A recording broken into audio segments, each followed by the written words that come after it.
آج 3 دن ہو گئے ہیں، میرے دونوں شہزادوں نے ایک لقمہ بھی نہیں کھایا۔ میرے گھر میں کھانے کی کوئی چیز بھی موجود نہیں ہے جو میں آپ کو دے سکوں۔ اس شخص کو کسی بہانے سے واپس لے جائیں۔ یہ بات سن کر حضرت سلمان فارسی کی آنکھوں میں آنسو جاری ہو گئے اور فرمانے لگے، اے بیٹی، میں اس شخص کو آپ کے دروازے پر بڑی حسرتوں سے لایا ہوں۔ اس شخص کو اگر میں بھوکا لے گیا تو میرے پیارے نبی صلی اللہ علیہ وسلم کو میں جا کر کیا جواب دوں گا؟ یہ بات سن کر حضرت بی بی فاطمہ الزہرا رضی اللہ تعالیٰ عنہ فرماتی ہیں، اے چچا تھوڑا رکو، میں ابھی آتی ہوں۔ بی بی اندر جاتی ہیں اور اپنے سر کی چادر لے کر حضرت سلمان فارسی کو دے دیتی ہیں اور فرماتی ہیں، اے چچا جان، اس چادر کو اپنے دامن میں چھپا لو اور سامنے سامون یہودی بیٹھا ہے، اسے جا کر بیچ دو اور اس سے کچھ اناج لے کر اس شخص کو روٹی کھلا دو۔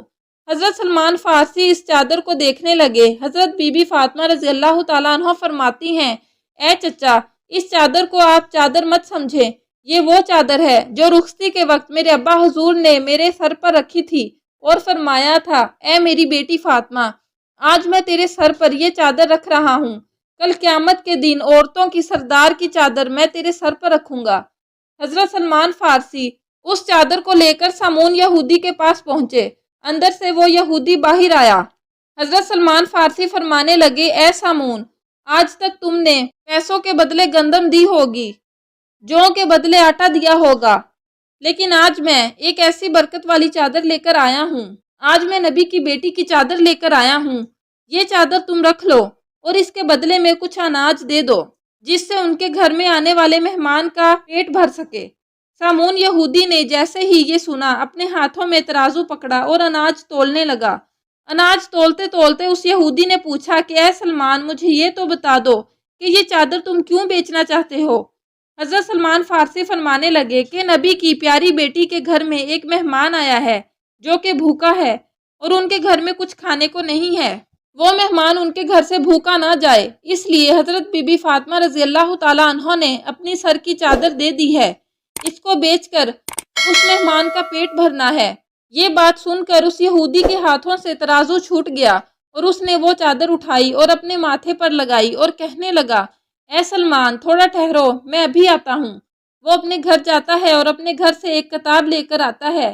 اس کتاب کو کھولتا ہے اور کہتا ہے، آپ کا خدا بھی سچا ہے، آپ کا رسول بھی سچا ہے، آپ کے رسول کی بیٹی بھی سچی ہے اور آپ کے رسول کے گھر والے بھی سچے ہیں۔ یہ سن کر حضرت سلمان فارسی کہنے لگے، اے سامون، تم کیا کہنا چاہتے ہو؟ یہ سن کر سامون یہودی کہنے لگا، اے سلمان، دیکھو، یہ کتاب ہماری ہے، لیکن اس کتاب میں باتیں تمہارے نبی کی بیٹی کی لکھی ہوئی ہیں۔ اس کتاب میں لکھا ہے کہ جو آخری پیغمبر ہوں گے، ان کی بیٹی اتنی سخی ہوگی کہ ان کے دروازے پر ایک غلام ایک مہمان بن کر آئے گا، تب ان کے گھر پر کچھ بھی کھانے کو نہ ہوگا تو وہ اپنے سر کی چادر بیچ کر اس مہمان کا پیٹ بھر دیں گی۔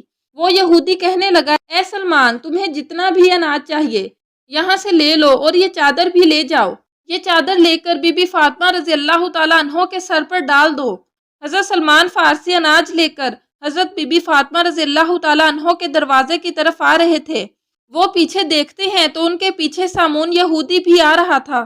حضرت سلمان پوچھتے ہیں، اے سامون، میرے پیچھے کیوں آ رہے ہو؟ تمہارا کام تو ختم ہو گیا ہے۔ یہ بات سن کر سامون یہودی کہتا ہے کہ یہ اناج حضرت بی بی فاطمہ رضی اللہ تعالیٰ عنہ کے دامن میں ڈال دو اور مجھے اپنے ساتھ لے چلو۔ حضرت محمد مصطفیٰ صلی اللہ علیہ وسلم کے قدموں میں ڈال دو۔ حضرت بی بی فاطمہ رضی اللہ تعالیٰ کو ان کی رخصتی کے وقت جو بھی زیورات ملے تھے، یعنی کہ ان کی والدہ خدیجہ رضی اللہ تعالیٰ عنہ کے پاس جو بھی زیورات تھے، وہ حضرت بی بی فاطمہ رضی اللہ تعالیٰ عنہ کے لیے رکھے ہوئے تھے اور ان کی رخصتی کے وقت ان کو دیے تھے۔ حضرت بی بی فاطمہ رضی اللہ تعالیٰ عنہ نے تمام زیورات اللہ کی راہ میں دے دیے تھے، اپنے پاس کچھ بھی نہ رکھا تھا۔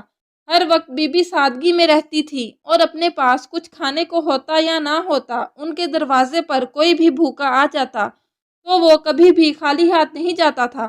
حضرت بی بی فاطمہ رضی اللہ تعالیٰ عنہ گھر کے تمام کام اپنے ہاتھوں سے کرتی تھی اور گھر میں بچوں کی پرورش بھی کرتی تھی۔ سارا دن چکی میں آٹا پیسا کرتی تھی۔ جیسے ہی رات ہوتی تو اللہ کی بارگاہ میں مصلے پر کھڑی ہو جاتی۔ کبھی کبھی تو ایسا وقت بھی آ جاتا تھا کہ حضرت فاطمہ رضی اللہ تعالیٰ عنہ کے ایک سجدہ کرنے پر صبح فجر کی اذانیں ہو جاتی تھی۔ سبحان اللہ۔